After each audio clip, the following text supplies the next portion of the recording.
Hey everyone, and welcome. Today we're going to talk about something I think we could all use a little more of: finding calm in a world that just feels like it never ever stops. We're going to look at some really practical ways to build a more mindful life. But here's the best part: you don't need to magically find an extra hour in your day. So let's dive in. You know this feeling, right? It's that constant sense that your to-do list is a monster, your phone is buzzing nonstop, and taking a real, actual break just feels impossible. It's like you're running on a treadmill that's going a little too fast and you're just trying not to fall off. There's actually a name for this feeling: the modern time famine. It's this idea that we're all collectively starving for time. And this isn't just about being busy with work or chores. It's about how that constant, frantic rush actually shrinks our mental space, leaving us feeling stressed out, reactive, and honestly, pretty disconnected from ourselves. And at the heart of it all is this cultural pressure to always be doing more, to be productive. We're sort of wired to believe that every single spare moment has to be filled with something: achieving a goal, checking an email, just doing. And that relentless pressure completely squeezes out the quiet, simple moments that we absolutely need for our own well-being. So what do you do when you can't just step off the treadmill? Well, the solution is a really powerful shift in your mindset. It's about moving away from that big, intimidating, all-or-nothing way of thinking about self-care and instead embracing the idea of doing things small and often. This is the power of micro. So, what is this micro advice anyway? Honestly, it's as simple as it sounds. We're talking about tiny, intentional actions. The goal here is not some massive life overhaul. No way.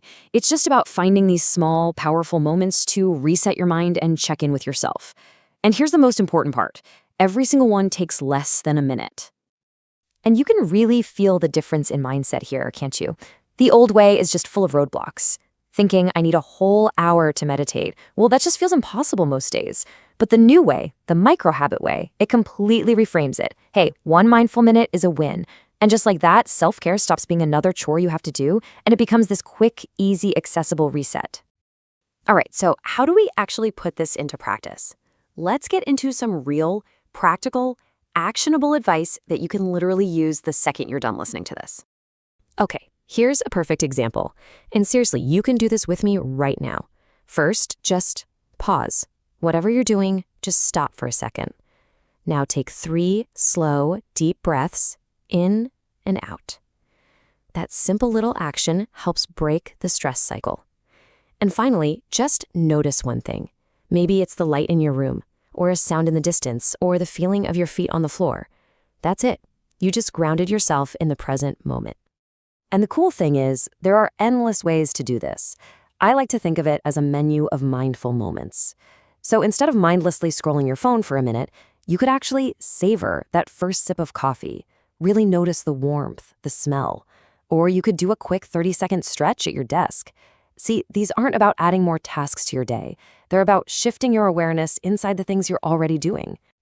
Now, I know what some of you might be thinking. Really? A 30-second action? Can that actually make a difference? And the answer is a huge, resounding yes. It's all about understanding the science of why these tiny little moments add up to create really significant, lasting change. Let's talk about the power of just 1%. The whole idea here is that you don't need some massive life-altering change to see real results. Think about it. If you can just get 1% more calm or 1% more present each day, the long-term results of that are absolutely staggering. This chart shows it perfectly. That low bar, that could be like a long meditation you do once a month. A big but sporadic effort. It's good, but it doesn't build much momentum. But look at that high bar. That is the result of a tiny daily micro-habit. It's the consistency that creates this amazing compounding effect, building up your well-being so much more effectively over time. Each tiny act is like carving a new path in your brain, making it easier and more natural to choose calm over chaos. So maybe the most important takeaway here is to completely reframe how we see these moments. Taking 3 deep breaths isn't just taking a break from your work. It's an active, deliberate, tiny investment in your mental health. Every single one is like putting a small coin in a savings account for your future well-being. And this is so key. So many of us get frustrated with mindfulness because we think the goal is to have this perfectly empty, silent mind, which, let's be honest, is pretty much impossible. This quote just nails it. The goal isn't to clear your mind. It's simply to focus it, just for a moment, on something real, something present. That's the whole game. So, as we wrap up, I want to leave you with a direct question. Forget about tomorrow or your plan for next week. Just today. What is one small moment, just one, that you are going to reclaim for yourself today? Will it be that first sip of coffee, a 30-second stretch? The choice is yours, and the real power is in that one single tiny moment.